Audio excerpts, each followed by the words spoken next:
એવું માની લેજો તમારી કુળદેવીના આશીર્વાદથી, તમારી કુળદેવીની રજાથી અને મારી ભગવાનની બનાવેલી રચનામાં જે લખેલું હતું ને તારે મારા જેવી માતા મળી છે એમ કરીને છેડો ચાલ રહેજો. પરાણે નહીં પકડાવ, પરાણે મન જ મોનજો, જગતમાં ના જતા. ના, હું માતા તો એ કહીશ. 2 રવિવાર 5 રવિવારમાં કદાચ સંતોષ ના થાય ને તો આખું જગત ફરીને આવજો. ફરી પાછું હોય ના આવવાનું થાય મને મેળવીને કહેજો. માં બધે ફર્યા પણ ભલે તારા પારે કોમ ના થાય કઈ નહીં, પણ તારા જેવું ચોય નહીં જોયું. થાય કે નહીં? તો મારે તમને કાયમ માટે રાખવા છે, મારા શરણે રાખવા છે, મારા ખોળે રાખવા છે કાયમ માટે. સમ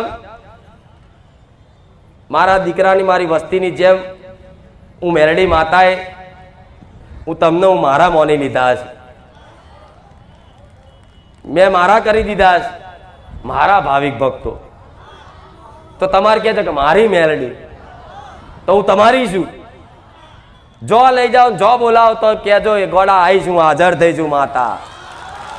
દુનિયાના છેડામાં બોલાવજો, હું મેરડી હાજર થઈશ.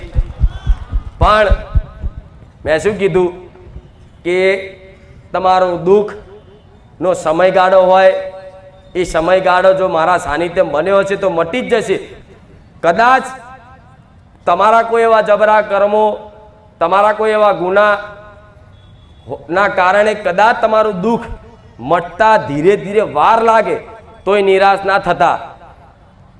હું તમારો ભરોસાનો હિસાબ આજે ને 2 વર્ષે ક્યારેય નહીં જવા દઉં, નહીં જવા દઉં, નહીં જવા દઉં.